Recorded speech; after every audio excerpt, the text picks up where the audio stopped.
Ok, bem-vindos a mais um episódio do nosso podcast, a terceira temporada do nosso podcast Já Pensaste. O meu nome é Inês Martins. Eu sou a Helena Magalhães. E a nossa convidada de hoje é doutorada em Psicologia Experimental e Ciências Cognitivas pela Universidade do Minho. Atualmente é docente na Universidade Lusófona, do Centro Universitário do Porto, onde é responsável por unidades curriculares no domínio da cognição humana e da psicologia da educação, sendo também membro do High Lab, Digital Human Environment Interaction Lab, da Universidade Lusófona e do Grupo de Problemas de Comportamento e Aprendizagem do Centro de Investigação da Psicologia da Universidade do Minho. E é exatamente assim que nós damos as nossas boas-vindas à professora Célia Oliveira, que nos vai ajudar a compreender a aprendizagem, a inteligência e de como é que estes fatores externos podem influenciar o nosso desenvolvimento e as nossas capacidades. E, portanto, muito bem-vinda, professora. Muito obrigada por ter aceitado o nosso convite. É um gosto, é um prazer estar aqui. Sendo eu já te explico uma associação sem fins lucrativos de jovens para jovens, para nós é muito importante perceber como é que os nossos aprendizes conseguem desenvolver-se ao nível da aprendizagem na escola. Portanto, nós achamos que é muito relevante falar numa palavrinha que está sempre ligada à aprendizagem, que é a inteligência. Portanto, para começar assim num tom bem geral, o que é isto de inteligência? Como é que se pode medir a inteligência? Como é que a inteligência influencia a aprendizagem? Essa é uma excelente pergunta e que tem muitas nuances. Ora bem, de um modo geral, nós podemos definir a inteligência como a capacidade para resolver problemas. Esta é, assim, a definição mais abrangente de inteligência e que, de facto, é comum a todos os desafios que a inteligência nos permite enfrentar, sejam desafios de aprendizagem escolar, sejam os desafios que enfrentamos no nosso dia-a-dia, desde coisas tão básicas como sabermos onde guardarmos as coisas ou que instrumento podemos utilizar para resolver qualquer problema, a resolvermos problemas relacionados com a nossa própria vida ou a realizarmos aprendizagens académicas. Uma ideia que me parece muito importante deixar clara acerca da inteligência é que há muitos mitos acerca da inteligência, certo. Não é? E nós associamos muito a inteligência ao desempenho escolar. Muito. E nós que já frequentamos o ensino básico e secundário sabemos que há muito aquela ideia de que as pessoas que têm boas notas são muito inteligentes. É isso. Não é? Usa-se muito. Isso, exatamente. não é? Isso é porque tu és inteligente. Eu não preciso de estudar porque sou muito inteligente. E as pessoas que eventualmente não têm tão bom desempenho académico talvez não tenham as mesmas capacidades. Ora, isto é um mito, desde logo, e é muito importante desmistificar isto. Felizmente, para nós, a esmagadora maioria da humanidade tem aquilo que nós dizemos uma inteligência em torno da média. Exatamente, não é? uma distribuição Portanto, normal, exatamente. Precisamente com pequenas variações e diferenças entre nós, mas a maior parte das pessoas tem um nível de inteligência em torno de uma média, ou seja, não são assim tão grandes as diferenças entre a maioria de nós. À exceção das pessoas que estão nos extremos, claro. E que são muito poucas, as que estão num extremo muito superior e as que estão num extremo muito inferior, quase sempre associado a algum tipo de problema de saúde. Exatamente. Não é? Bom, e então, dito isto é importante para nós percebermos que a escola, evidentemente, beneficia da nossa inteligência, mas não é um reflexo literal da nossa inteligência. Eu posso ter uma excelente inteligência e ser uma aluna sofrível, assim como posso ser uma aluna com dificuldades e ter uma inteligência perfeitamente normal, ou até acima da média. Portanto, é muito importante compreender-se isto. Nós, assim, na linguagem mais técnica, dizemos que a inteligência tem uma associação moderada com o desempenho escolar. Isto é muito importante para nós percebermos que a esmagadora maioria de nós consegue ser bem-sucedido na escola. E isto também é muito importante. Porquê é que alguns de nós não são tão bem-sucedidos? Quase nunca tem a ver com inteligência, ou muito raramente tem a ver com inteligência, tem muito mais que ver com o nosso percurso escolar. Claro. A forma como iniciamos e continuamos o nosso percurso escolar. E o que é que nós sabemos? Sabemos que o nosso percurso escolar tende a ser cumulativo. O que é que isto quer dizer? Quando eu começo bem, eu tenho maior probabilidade de continuar a ser bem-sucedida, claro, do que quando eu tenho um início com algumas dificuldades. E estas dificuldades podem ser devidas a muitos fatores diferentes. Um dos mais importantes é o próprio ensino, não é? Certo. Às vezes, o ensino não funciona da melhor forma para toda a gente. O não método é? de ensino. Os métodos de ensino. Por exemplo. Não é? aprendemos todos, não recebemos os mesmos estímulos da mesma maneira. Precisamente, não é? E o que é que acontece? Quando as dificuldades iniciais não são compensadas, há um maior risco de nós termos um percurso escolar com dificuldades, em que essas dificuldades se vão acumulando. Deixem-me dar-vos um exemplo que toda a gente percebe muito bem. A matemática, não é? A matemática é uma queixa comum, aliás, das Sim. pessoas, não é? É o bicho-papão de muitos alunos, eu acho. Exatamente. É Pequeno trauma óbvio que sempre. nós temos todas as capacidades que precisamos para aprender matemática e para sermos bons alunos a matemática. Mas a matemática é um excelente exemplo deste efeito cumulativo da aprendizagem, em que se por algum motivo, em algum momento da aprendizagem, nós perdemos aqui alguma aprendizagem e não a recuperamos, estas dificuldades vão-se avolumando, porque precisamos, como as pessoas dizem na linguagem comum, precisamos das bases, não é? Para compreender o que vem a seguir. Então, o desempenho escolar tem muito mais a ver com isto, com a nossa trajetória escolar, do que propriamente com a inteligência em si. E já agora, só para completar esta ideia, que é outro mito muito comum que existe entre todos nós e que a investigação mostra que existe muito no ensino básico e secundário, que é a ideia da chamada mentalidade fixa em relação à inteligência. Nós temos um bocadinho a ideia de que a inteligência é uma coisa imutável.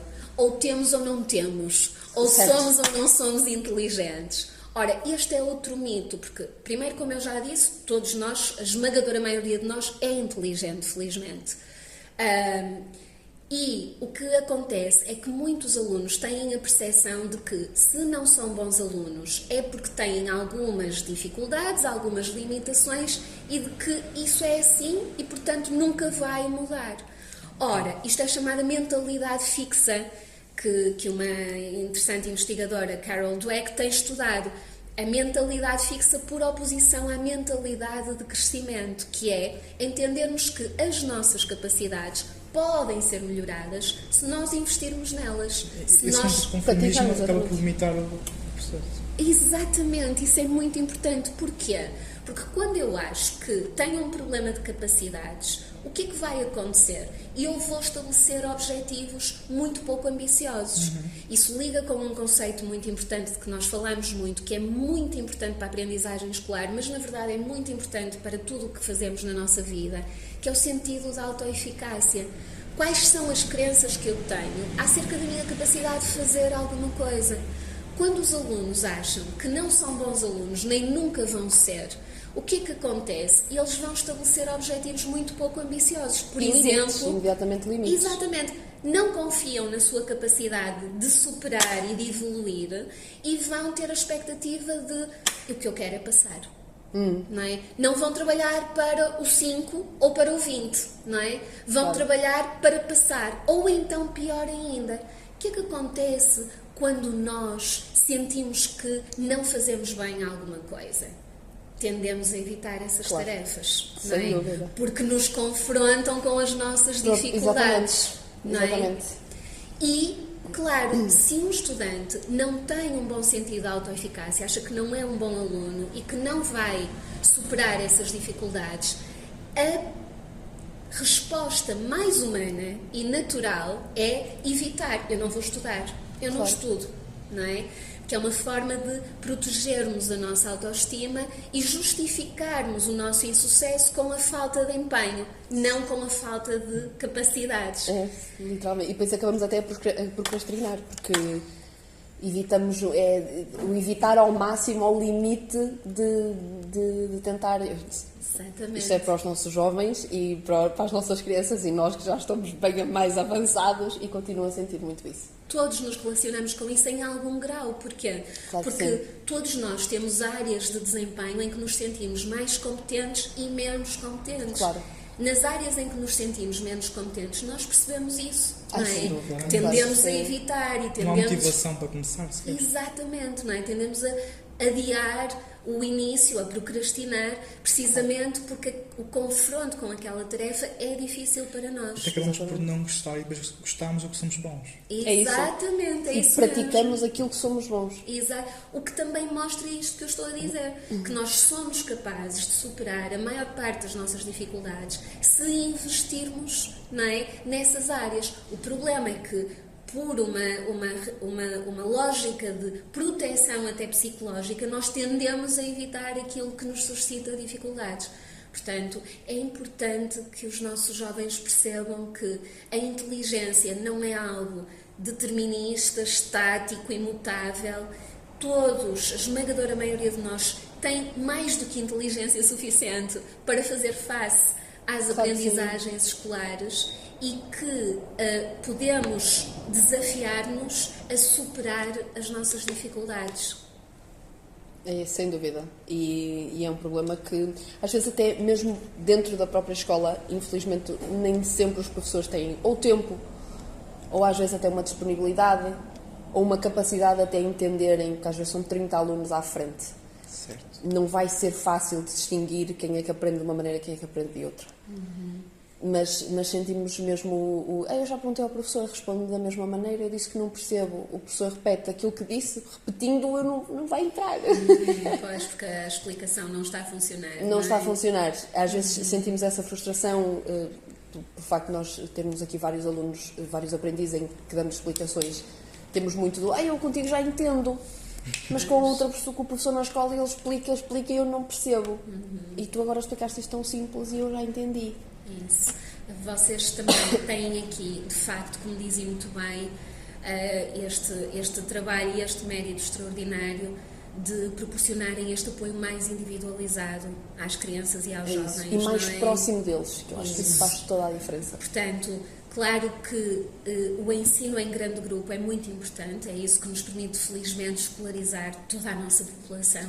E também tem outras vantagens, o conseguir viver em sociedade Claro. nunca vai ser uma experiência, na nossa vida nunca vai ser uma experiência individual, Isso, ou raramente isso, será. Isso. Portanto, isso também nos proporciona alguns estímulos e reagir a saber lidar com as adversidades na escola, acho que é fundamental. Mas às vezes o que acontece é isso, é que há um ou outro aluno que tem alguma dificuldade em algum momento que acaba por não ser eventualmente tão bem esclarecida, porque esse apoio individual que vocês prestam permite depois também uma comunicação mais específica, uma atenção mais individualizada que ajuda a superar dificuldades. E uma maior vontade para tirar dúvidas também, para dizer eu não percebi isso. Interromper logo a conversa para não se perceber. Isso, falou aí de uma coisa muito importante, não é? Porque a expor as dúvidas, a expor as dificuldades, nem sempre é algo que está normalizado, ou com que as crianças e os jovens, e até mesmo os adultos, Sim, não é? claro. Nós assistimos isso em vários contextos, se sentem confortáveis, não é? É isso, sem dúvida. E é muito importante normalizar isso. Perguntar não é um demérito, pelo contrário, é um mérito, não é? É muito importante, porque significa que a pessoa quer saber mais. E isso Está é uma interessada, qualidade. exatamente. Isso é uma qualidade, não é? E só, de facto, perguntando é que nós podemos esclarecer e aprender mais. Claro. Não é? Claro que sim. Num artigo do Público, no âmbito do simpósio decorrido no Porto no ano passado, a psicóloga cognitiva Lorenza Colzato refere que a inteligência no seu todo não é meramente cognitivo, mas inclui também a capacidade de reconhecer os nossos próprios sentimentos, os dos outros também, de nos motivarmos e sabermos gerir principalmente as nossas emoções dentro de nós e nos nossos relacionamentos também. Aliás, isto até é uma pergunta interessante porque há pouco tempo fez-se um novo inquérito para perceber se os nossos jovens estavam a sentir bullying na escola. Até há pouco tempo, com o Dia dos Namorados, se perguntou e tem-se sentido cada vez mais, estão-se a passar cada vez mais limites que já tinham que estar mais do que impostos, e continuamos a desvalorizar a violência desde muito jovens no namoro. E, portanto, a pergunta que gostaríamos de lhe fazer é que tipos de inteligência é que existem, como é que nós podemos, se existem, e como é que nós podemos reconhecê-los? Isso.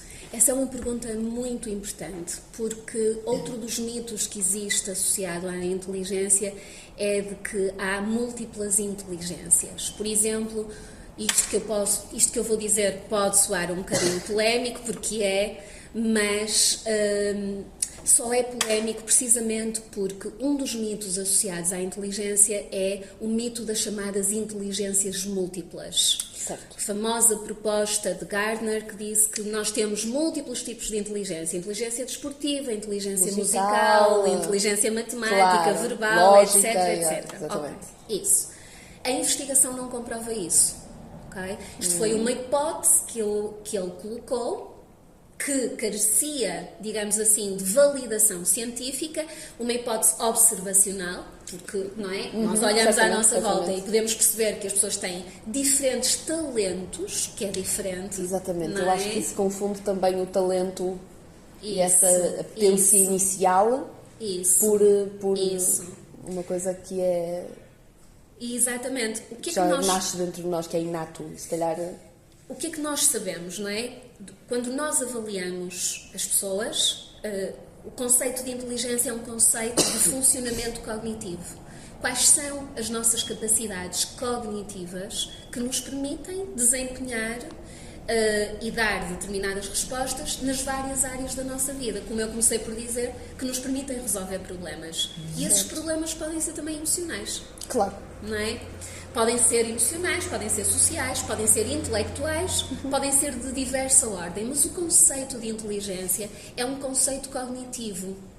O que é que acontece? Evidentemente nós temos múltiplas capacidades e ainda bem que é assim, não é? Certo. E é claro que todas essas capacidades estão interligadas, elas não são indissociáveis umas das outras. Mas reparem, posso ser uma brilhante física, cientista da física, não é? E não conseguir dar um pontapé numa bola, não é? Certo. Portanto, o que existem é diferentes tipos de aptidões, essas sim, aptidões motoras, aptidões intelectuais, aptidões musicais, mas o conceito de inteligência é um conceito altamente atrativo, não é? Porque toda a gente quer ser inteligente, não é? E gosta de se ver refletida nesse adjetivo. Precisamente porque as pessoas têm a ideia de que uns são muito mais inteligentes do que outros, que é outro mito, como eu comecei por explicar. Felizmente, a esmagadora maioria de nós é inteligente. O que é que acontece? A competência social e emocional é uma competência, de facto, muito importante. E, mais uma vez, há aqui um outro conceito que se tornou muito popular, muito popularizado por Goldman, quando falou da inteligência emocional, não é? Exatamente. E quando se começaram a veicular ideias como, por exemplo, não importa a dita inteligência cognitiva, mais importante do que isso é a inteligência emocional para nós sermos bem-sucedidos. Mais uma vez lamento, mas isto não tem respaldo científico. Portanto, o que é que nós sabemos? Claro que as competências sociais e emocionais são importantíssimas. Nós somos, antes de tudo, seres sociais. Como vocês até há pouco disseram e muito bem. Aliás, uma das coisas que é inata em nós é exatamente a necessidade de socialização. Convívio, exatamente. Não é? Nós sabemos que a ausência de vínculos sociais e emocionais resulta em disfuncionamento cognitivo. Muitos dos problemas de saúde mental que hoje em dia existem têm que ver com a ausência de um funcionamento social e emocional equilibrado, não é? Nomeadamente, por exemplo, com o isolamento, com o facto de não termos relações significativas. É o pior castigo que existe em algumas cadeias, é precisamente aquelas celas de isolamento completamente, que parece-me uma atrocidade. É uma violação dos direitos humanos desde logo, isso mesmo. Parece... sei lá, é privar-nos da nossa própria essência. Exatamente, é isso mesmo. E, portanto, é de facto uma punição violentíssima. Sem dúvida. E, portanto, as competências sociais e emocionais são absolutamente centrais. Não se desvalorize isto por comparação com outros conceitos como o da inteligência no sentido mais puro e cognitivo do termo. O que é que efetivamente existe? Existem competências sociais e emocionais muito importantes que não são desligadas da nossa capacidade intelectual, diga-se também, não é? Há uma associação entre estas duas coisas, mas esta associação não é literal, nem é absoluta. Nós podemos ter uma pessoa intelectualmente muito capaz, mas emocionalmente muito incompetente, ou socialmente muito incompetente. Pois, exatamente. Mas já é mais difícil termos alguém absolutamente excepcional. Olhem, deixem-me dar-vos um exemplo da excepcionalidade emocional e social. Nelson Mandela, por exemplo, grandes líderes mundiais que conseguiram conciliar povos inteiros, não é? Que estavam desavindos, por exemplo. Exatamente. Estamos a falar de uma competência emocional absolutamente ímpar, absolutamente rara.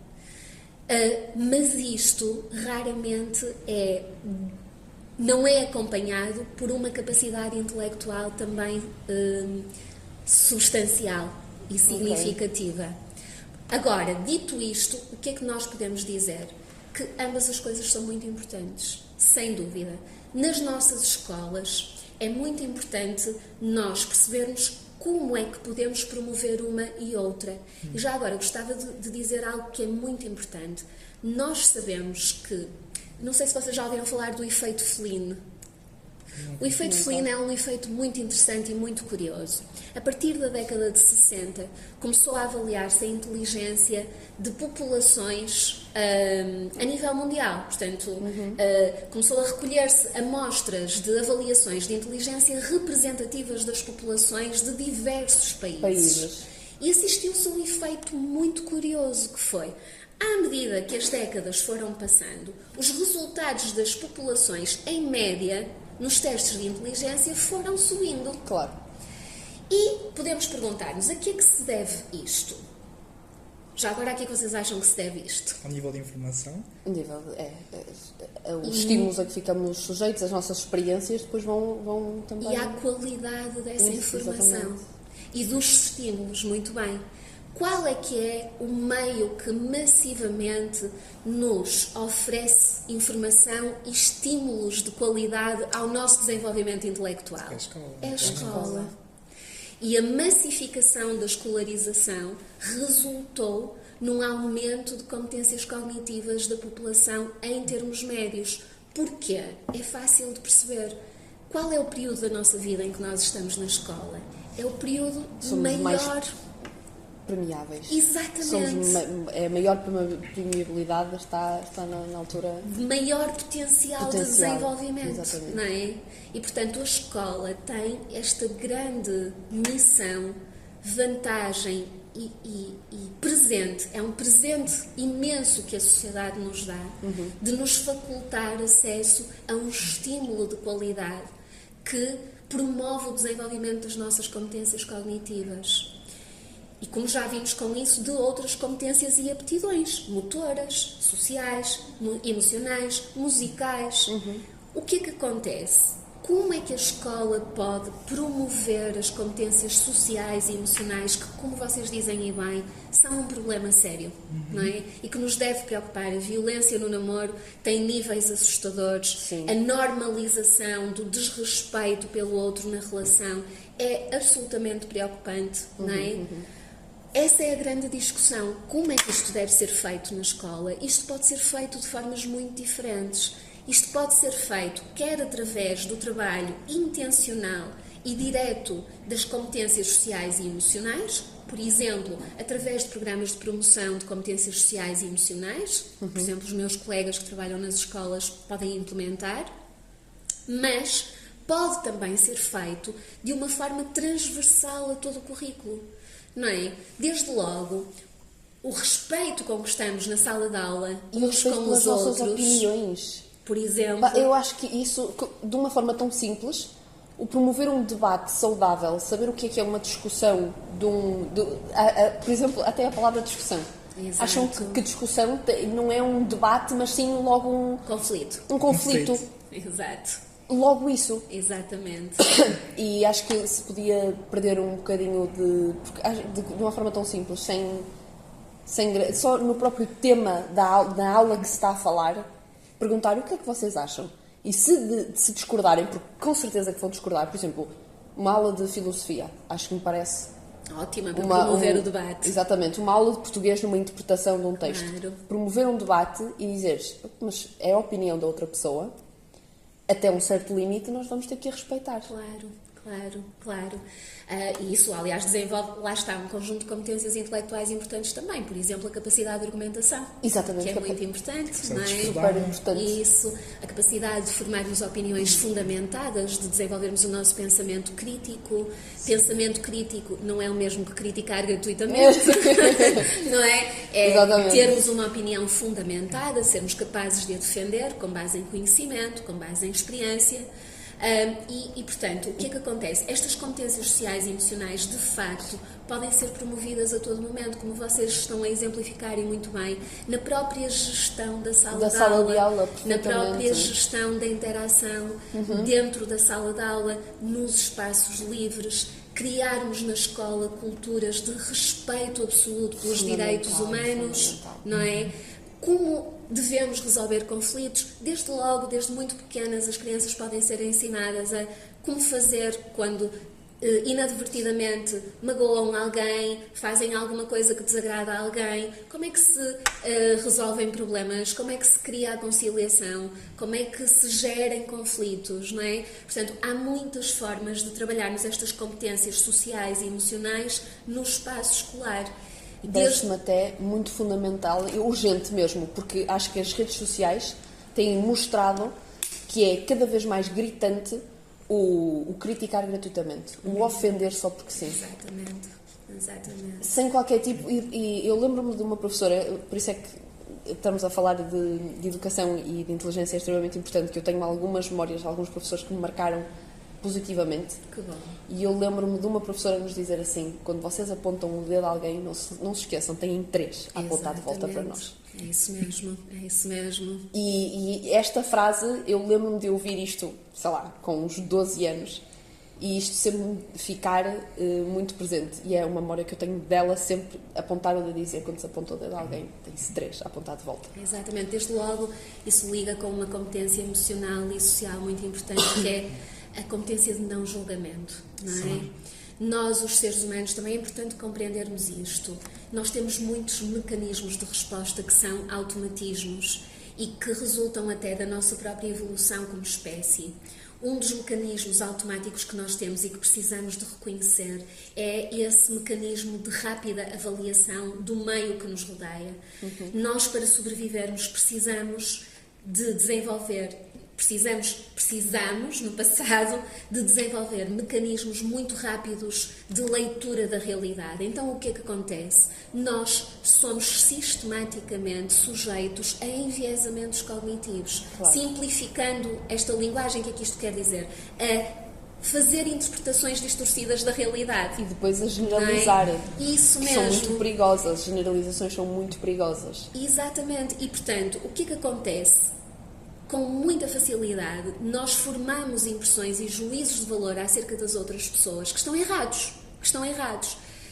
Termos consciência disto é importante, não para nos culpabilizarmos, isto faz parte da natureza humana, mas para sabermos lidar e gerir isso, que é pensarmos que nós estamos sujeitos a estes enviesamentos, mas o que nós fazemos com isso é que já depende de nós.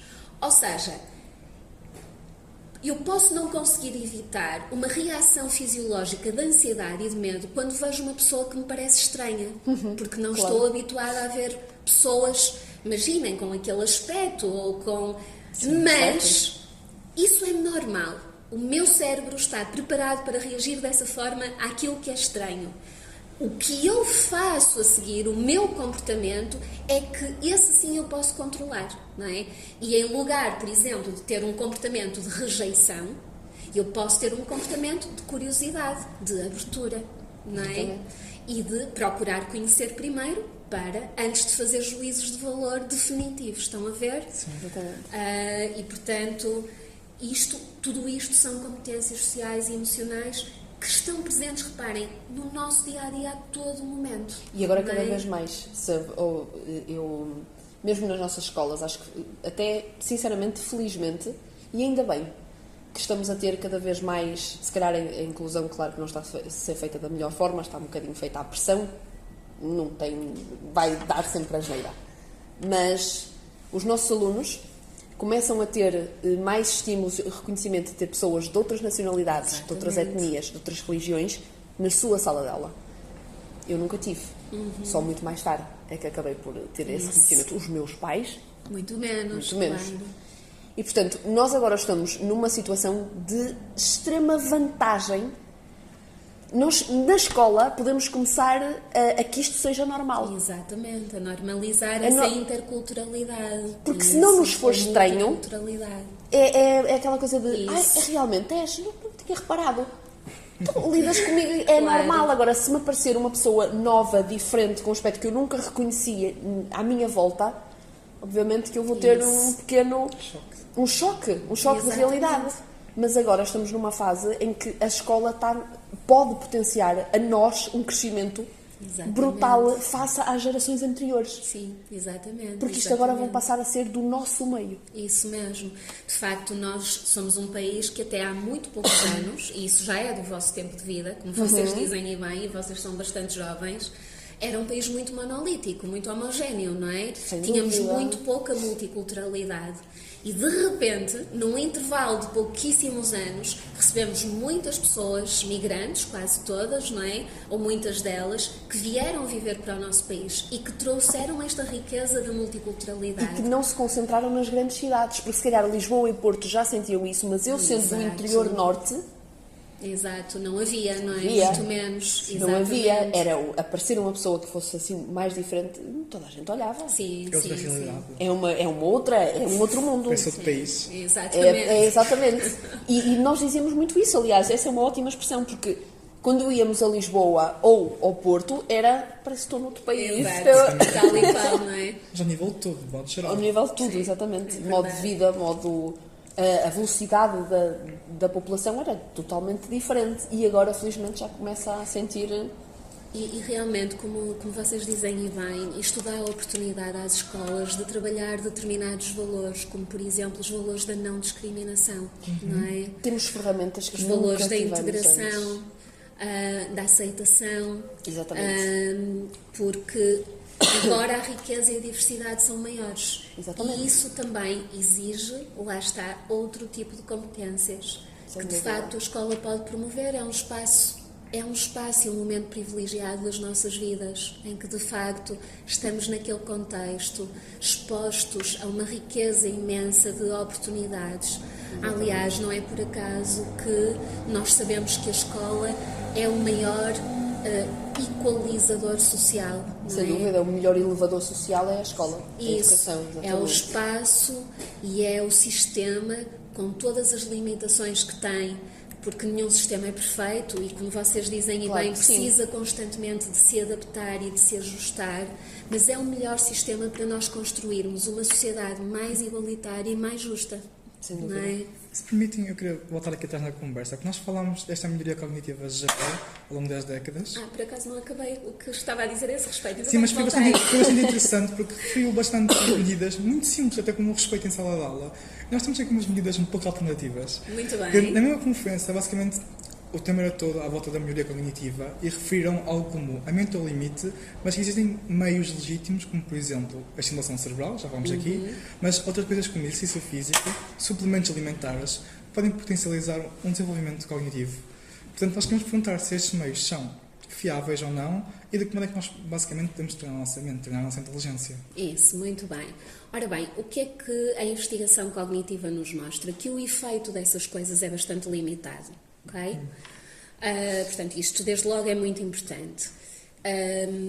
As nossas competências cognitivas têm, dentro de uma margem de potencial de melhoria, limites a essas mudanças, não é? Elas não são nem rápidas, nem imediatas, digamos assim. Ora bem, o que é que acontece? O que está em causa nesse tipo de meios é em melhorarmos aquilo que já é o nosso potencial, melhorarmos o nosso funcionamento individual naquele que já é o nosso potencial. Vamos dar um exemplo. O exercício físico é um excelente exemplo. O exercício físico, nós sabemos que está associado, por exemplo, a maior capacidade de foco atencional. Sim. Até de memória. Concentração. Exatamente. A nossa atenção ou a nossa memória mudaram radicalmente por causa do exercício físico? Não. O que é que muda? É o nosso desempenho. De facto, o nosso desempenho pode ser potenciado por coisas como o exercício físico. Nós já tínhamos essas capacidades. O que acontece é que estávamos a desempenhar aquém do nosso potencial. Por exemplo, um exemplo com o qual toda a gente se consegue relacionar. Dormir. O sono. Fundamental. Não é? O sono é das coisas mais importantes para o nosso bom funcionamento cognitivo. O que é que nós sabemos? Que pelo menos 50% da população não dorme o que precisava. E, portanto, isto abrange jovens, não é só pessoas mais velhas. Pouquíssimo. Não é? Exatamente. Isto abrange gente de todas as idades. Qual é uma das repercussões de dormirmos mal? É que, por exemplo, a nossa capacidade de foco e mesmo a nossa capacidade de retenção de informação ficam afetadas. Nós até achamos que não, porque como estamos sempre em privação de sono, achamos que este é o nosso normal. Mas não, porque efetivamente, ao fim de algum tempo a dormirmos o suficiente e o que precisamos, a dormirmos bem, que seria em média para um adulto entre 7 a 9 horas por noite, depende um bocadinho da pessoa, em média, claro, o nosso desempenho cognitivo melhora e nós notamos diferenças significativas. Portanto, o efeito destas medidas é aí, é em potenciar aquele que já é o nosso potencial e a nossa capacidade. E acreditem que faz toda a diferença, não é? Muitas vezes os alunos queixam-se, fui para o teste e tive uma branca. Qual é a pergunta que a gente deve fazer a seguir? É, quanto é que dormiu antes do teste? Muitas vezes pouco, não é? E portanto, ou então essa branca, por exemplo, está associada à ansiedade, que também pode produzir esse tipo de efeito. Mas, de facto, são meios importantes para potenciar aquilo que já são as nossas capacidades e que muitas vezes nós não tiramos o máximo partido delas. Mas não necessariamente estica o nosso limite, então. Não, exatamente. Já forma de esticar o limite, ou ele é definido quando nascemos Ele não é definido quando nascemos, de facto, porque quando nascemos, nós normalmente quando falamos de inteligência, falamos na inteligência fluida e cristalizada. A inteligência fluida está mais ligada, de facto, a um potencial inato, ok? Mais fixo. A inteligência cristalizada é o que resulta da exposição ao meio. E, portanto, neste potencial que na maior parte dos seres humanos, como digo, é excelente, não é? Por isso é que estamos no século XXI com este nível de desenvolvimento que temos, não é?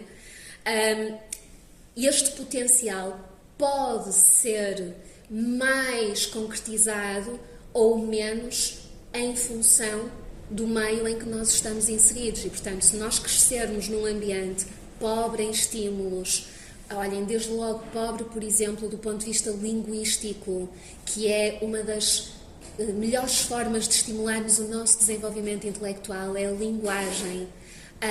Então, o nosso potencial pode ou não ser mais ou menos comprido. E, portanto, aí sim, o meio faz toda a diferença em, se quiserem, esticar o nosso potencial, ou seja, permitir-nos tirar o máximo partido do nosso potencial, ou, pelo contrário, ficarmos aquém daquele que seria o nosso potencial. Tendo em conta que o Já Te Explico, enquanto instituição, se propõe a auxiliar crianças e jovens em situações socioeconómicas desfavorecidas e muitas vezes em contextos familiares disruptivos, o nosso trabalho não consegue focar-se no sucesso, na maior parte das vezes não só no sucesso escolar, numa perspectiva de classificação final. Uma vez que as nossas crianças se encontram, muitas das vezes, mais atrasadas nas suas aprendizagens e no desenvolvimento de algumas das competências básicas. Portanto, nós estamos a falar de dinâmicas afetivas, sociais, familiares, sei lá, de todo um prisma que é disfuncional. E, portanto, a nossa classificação de sucesso tem que ser lido de uma outra perspectiva. Porque não podemos exigir um acompanhamento, um desenvolvimento que é exigido, se calhar, a um outro aluno numa outra circunstância. E, portanto, porque muitas das vezes nós lidamos o nível dos colegas de turma, quando existe um histórico de abandono familiar, de absentismo, de violência, de alcoolismo, de problemas até com a justiça, e portanto nós consideramos pertinente abordar também o impacto do bem-estar no desenvolvimento das crianças e no seu desempenho escolar, porque parece-me quase um crime exigir a uma criança que tenha exatamente o mesmo desempenho quando tomou o pequeno almoço com os pais, vestiu-se, teve as 8 horas de sono, e a outra que se calhar foi acordada pela polícia, ou com os gritos e tiros e todas as discussões, ou se calhar a falta delas porque até estão institucionalizadas, que é o que nos acontece. Nós temos também muitas crianças que estão em lares de acolhimento e, portanto, gostávamos de desenvolvimento, de falarmos um pouco sobre o que é que o bem-estar, portanto, o papel do bem-estar também no nosso desenvolvimento. O desenvolvimento, acho que ninguém tem uma ideia, mas também no nosso desempenho, no nosso crescimento. Claro, claro. Sem dúvida, é uma dimensão importantíssima, desde logo porque a aprendizagem resulta de um conjunto de fatores importantes. Um deles é a oportunidade, não é? Que é eu estar num contexto que me proporciona aprendizagem. O outro são as minhas condições para aprender, não é? E como já vimos, dentro destas condições, há vários fatores que afetam a minha capacidade de aprendizagem. Um deles é o meu percurso de aprendizagem anterior, não é? Que já vimos que, da mesma forma que a aprendizagem é cumulativa, as dificuldades também são cumulativas, não é? E pode acontecer eu estar numa aula de matemática do 9º ano, mas se calhar os meus conhecimentos de matemática não estão ao nível de um 4º ano. Pois. E, portanto, será muito, não é? Não é? É muito difícil para mim, obviamente, acompanhar essa matéria. Mais uma vez, não é necessariamente porque eu não tenho a capacidade para o fazer, é porque eu não tenho os conhecimentos necessários para isso, que é diferente, não é? Pronto, e esse é um aspecto. O outro aspecto é efetivamente esse que vocês dizem, que é o aspecto do bem-estar psicológico, não é? Se eu estou assoberbado, se eu estou deprimido, se eu estou ansioso, porque eu não tenho estabilidade na minha vida, porque eu lido diariamente com problemas gravíssimos no meu meio familiar, naturalmente a minha predisposição para a aprendizagem também não é a mesma.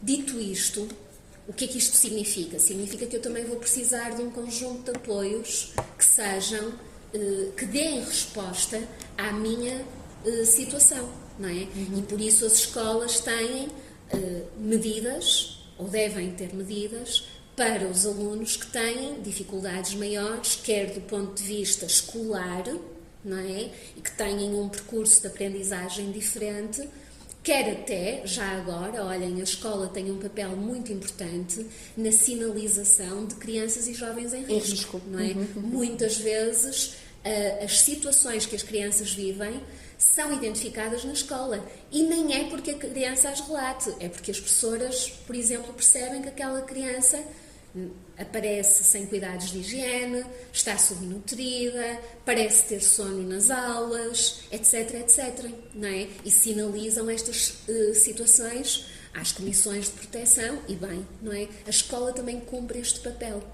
de contribuir para a proteção das crianças e jovens em risco, não é? Claro que sim, até porque passam muito mais tempo com elas, muitas das vezes, do que qualquer outra pessoa.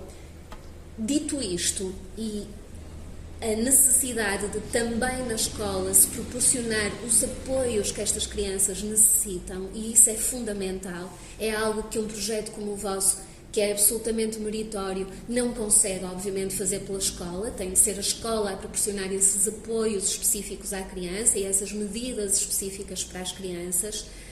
E eu penso que o vosso papel, de facto, está para além da estimulação cognitiva e das aprendizagens, porque, provavelmente, para algumas destas crianças e jovens, vocês também funcionam como um modelo, uma referência humana, não é? Uma referência pessoal, como quando nós estamos na escola, e dizia há pouco e muito bem, há professores de quem eu não me esqueço, não é? Que foram muito importantes para nós, que funcionaram como uma referência para nós. E quando nós vamos a pensar nisso, raramente eles foram uma referência porque nos ensinaram a raiz quadrada. Exatamente. Não. Quase Nada. sempre é porque foram seres humanos que nos marcaram por algum motivo. Exatamente. Não é? E eu estou convencida que o Já Te Explico também tem esse efeito junto de muitas crianças e jovens, não é? De funcionar como uma referência humana. E isso não é pouco. Isso não é pouco. Não, é o nosso isso é lema. bastante. Exatamente, não é o nosso lema. Isso é bastante. Porque nós, o resultado do nosso desenvolvimento é fruto das múltiplas referências que nós temos ao longo da nossa vida e que muitas vezes surgem nos contextos que não são o contexto primário onde deviam surgir, que é a família, não é? E, portanto, nós vamos aprendendo com múltiplas referências. E quando eu digo aprender, não é só aprender intelectualmente, é também aprender a ser, não é? Certo. A tal aprendizagem social e emocional. E, portanto, também por isso o vosso projeto está de parabéns. Se calhar, passamos à nossa rubrica? Se calhar. Acho que sim. Temos uma pequena rubrica chamada Tenho uma Dúvida. Basicamente, nós pedimos aos nossos aprendizes para fazer uma perguntinha para o convidado e esperamos que o convidado tenha uma resposta ao nosso aprendiz. Vamos ver se consigo. Este episódio da nossa aprendiz foi a Inês. A pergunta da Inês é: tenho dificuldade a estudar e a concentrar-me, como é que posso aprender a estudar? Isso é uma ótima pergunta, gosto muito. Acho que tenho assim umas dicas para dar à Inês. Eu acho que pode dar a todos nós também. Exatamente. Ora bem, desde logo, o estudo é, como quase todas as coisas na nossa vida, um hábito. O mais difícil é adquirirmos um hábito, porque depois de adquirido, ele, por definição, é algo que se torna automático, não é? E que exige pouco esforço de nós. O que exige esforço é criar o hábito, não é? E criar este automatismo. E para isso há um conjunto de coisas que nos ajudam. Desde logo, nós precisamos de encarar o estudo como outro compromisso qualquer na nossa vida. O compromisso de ir às aulas, o compromisso do desporto que praticamos e que gostamos de praticar, o compromisso de nos encontrarmos todos os dias da semana, de um determinado dia da semana com os nossos amigos para sair ou para nos divertirmos. Enfim, é um compromisso. O estudo tem de ser um compromisso.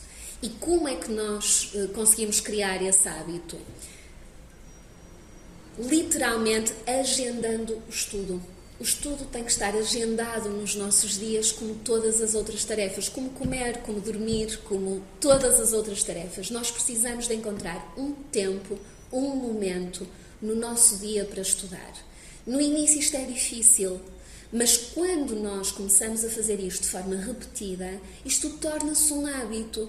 E à medida que se torna um hábito é cada vez menos difícil, porque já sabemos que àquela hora, daquele dia, o nosso tempo é para o estudo. E uma das coisas que nós devemos fazer é a seguinte: pegar num horário, e isto é útil desde a primeira classe da escola primária ao último ano do mestrado na universidade. O que nós devemos fazer é olhar para o nosso horário e pensar assim: quanto tempo é que eu quero estudar? E agora vou distribuir este tempo pelos vários dias da minha semana. Nota muito importante: nunca fazer coincidir o nosso horário de estudo com outras tarefas que gostamos de fazer. Por exemplo, ir lanchar com os nossos amigos. Péssima ideia. Marcar a hora de estudo para essa hora, porque já se está mesmo a ver o que é que vai ganhar. Não é? Não, nada disso. Agendarmos um horário para estudar diariamente, de preferência. Se temos dias muito cheios, mas se calhar temos uma manhã ou uma tarde livre, podemos, se calhar, nessa manhã ou nessa tarde livre, em vez de estudar 1 hora, estudar 2 horas, por exemplo, e libertar-nos um dos dias de estudo. Portanto, criar um horário de estudo que deve ser ajustado ao ano de escolaridade onde estamos, à idade que temos. Esse é um aspecto. E irmos monitorizando. Eu consigo ou não consigo cumprir este horário de estudo? E se não consigo, o que é que está a falhar? E tentarmos cumprir isto escrupulosamente. No início é difícil, mas como digo, à medida que vamos repetindo, isto torna-se mais fácil. Pois tem uma vantagem. É que nós começamos a sentir-nos também recompensados por isto. Claro. Porque começamos a ver que conseguimos, afinal. Outra coisa muito importante: estabelecermos períodos de estudo compatíveis com a nossa capacidade de concentração. Não é ao contrário, não é dizermos assim, eu só consigo concentrar-me 15 minutos, mas vou fechar aqui um bloco de 2 horas. Está-se mesmo a ver qual vai ser o resultado. Não. Nós devemos começar por estudar períodos de tempo que nós conseguimos estar concentrados. Se são 10 minutos, são 10 minutos. E fazemos uma pausa e estudamos mais 10 minutos. E assim por diante, até estudarmos, por exemplo, 1 hora. Ok? O que é que nós depois vamos conseguir? À medida que fazemos isto mais vezes, vamos conseguindo aumentar a nossa capacidade de concentração, que é, aliás, um problema muito sério hoje em dia, com a hiperestimulação a que estamos sujeitos. Há uma técnica muito popular chamada a técnica do Pomodoro. Pomodoro é uma palavra italiana que significa tomate, porque quem concebeu esta técnica usou um relógio de cozinha que tinha uma forma de um tomate. Então, o que é a técnica Pomodoro? É nós estabelecermos num relógio, e agora até há aplicações, se vocês escreverem Pomodoro na internet, até há aplicações que aparecem um reloginho e que nós podemos determinar durante quanto tempo vamos estudar. Ele, por defeito, está definido para os 25 minutos, que é a sugestão da técnica Pomodoro, mas nós podemos ajustar isto à nossa capacidade de concentração. Ao fim desse tempo, pomos o nosso relógio a sinalizar que o tempo acabou. Temos todos um cronómetro no telefone, mas não precisamos de usar o telefone, podemos usar uma aplicação ou um relógio convencional e fazemos uma pausa de 5 ou 10 minutos. Nota muito importante para a Inês e para toda a gente que precisa de estudar. Esta pausa de 5 ou 10 minutos não deve ser preenchida com uma tarefa demasiado absorvente, como, por exemplo, ver 5 minutos de uma série. Isso não funciona. Pois. Porque o que vai acontecer é que esses 5 minutos vão se transformar em 45 o tempo do episódio o tempo ou todo. do próximo. Exato. O mesmo se aplica se falarmos, por exemplo, em consultar as redes sociais. É um problema, facilmente. Não é? Que são estímulos extremamente absorventes e quando damos conta, pareceu-nos que estivemos 10 minutos naquilo e já passaram 45 ou 1 hora, não é? Pronto, então chama-se isto o repouso ativo. E em que é que consiste? Olhem, em darmos uma caminhada pela casa, em irmos até à janela, em irmos beber um copo de água. Se gostamos de fazer exercício físico, por que não fazermos umas, como é que se diz? Não é extensões, agora Flexões? estava a falar. Também não é agachamentos. Alongamentos. Isso, que é ótimo. Mas, enfim, o que vocês gostarem de fazer, a atividade física, por acaso, é algo ótimo para nós termos aqui um efeito de libertação da sobrecarga cognitiva. Fazermos uma pequena atividade física ou simplesmente irmos até à janela, bebermos um copo de água, fazermos alguma coisa agradável que não seja demasiado absorvente e voltarmos ao nosso estudo mais 15 ou 20 minutos ou 25, os que formos capazes. E, portanto, distribuirmos estes períodos de concentração e pausa no tempo que queremos estudar. Se é 1 hora, é 1 hora, se é 1 hora e meia, é 1 hora e meia. Tornarmos isto algo absolutamente fixo é algo que nos vai ajudar imenso a criar hábitos de estudo, com uma vantagem gigantesca, que é de prevenir a aflição antes dos testes ou antes dos trabalhos que temos que entregar. Porque qual é que é o problema de muitos de nós? Trabalhamos em função de prazos. Reagir ao mais... Isso. E depois faz-se tudo em cima do joelho. Isso. Em vez de trabalharmos em função de um tempo de trabalho regular e contínuo. Este tempo de trabalho regular e contínuo é o que nos permite cumprir todos os prazos tranquilamente, até porque a investigação mostra-nos que os estudantes, e eu diria quase todos nós em todas as áreas da nossa vida, tendem a cometer aquilo que se chama a falácia de planeamento.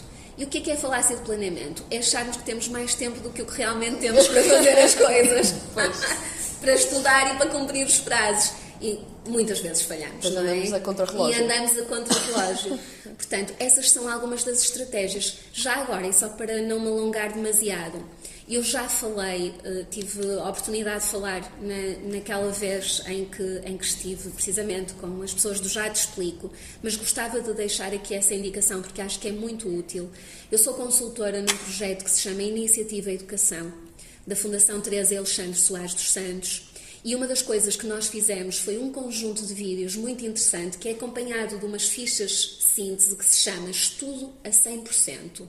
Se pesquisarem na internet Iniciativa Educação Estudo a 100%, vão encontrar um conjunto de recursos gratuitos muito interessantes com estratégias de estudo baseadas na evidência.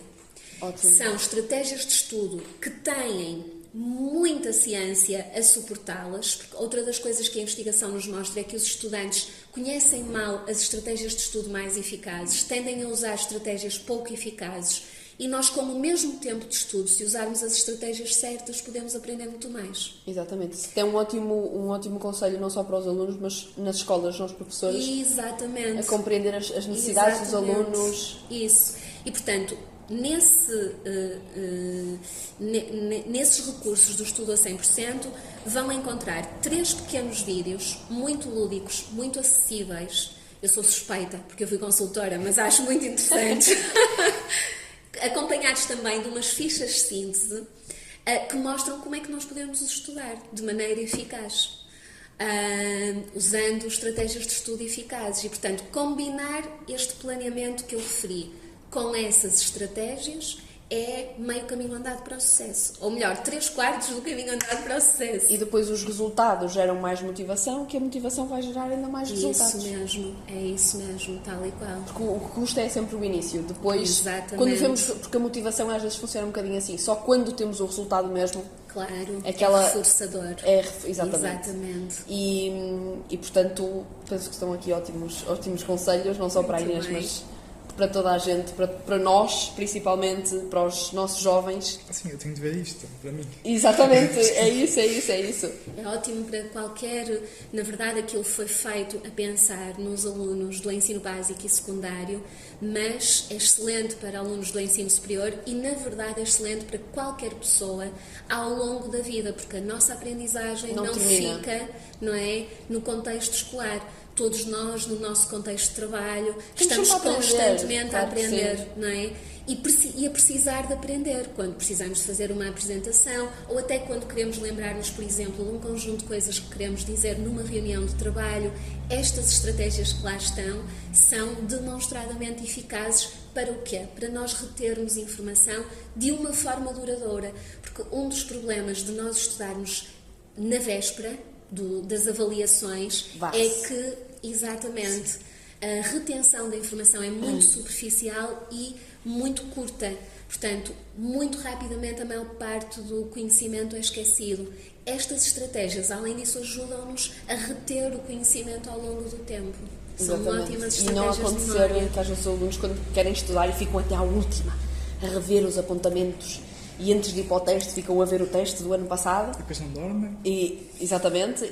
O efeito é um copo com areia. Quando agitamos, vai ficar a água toda turva. Tal e qual. Temos que deixar assentar a areia para que as ideias fiquem depois muito claras e nem tenhamos depois as brancas. Isso, tal e qual. E a retenção seja depois mais duradoura, Exatamente. Claro, e as aprendizagens mais sólidas, claro que sim. Exatamente, e consigamos aplicar isso mais para a frente, para que depois não tenhamos que ouvir eu aprendi não sei o que na escola, até hoje não estou a ver onde é que estou a aplicar isso. Pois, exatamente, não é assim tão linear. Exatamente, Claro. que isto não é causa e efeito. Isso. Muito obrigada, professora, muito obrigada por este foi tempo. Um prazer. Obrigada por todos os conselhos, não só para nós, para os um nossos gosto. amigos e para nós. Aprendemos também muito. Foi um gosto. Continuação de bom trabalho para vocês. Muito obrigada e muito obrigada a todos por terem assistido e vemos num próximo episódio. Muito obrigada, professora. Até à próxima. Obrigada. Até a próxima.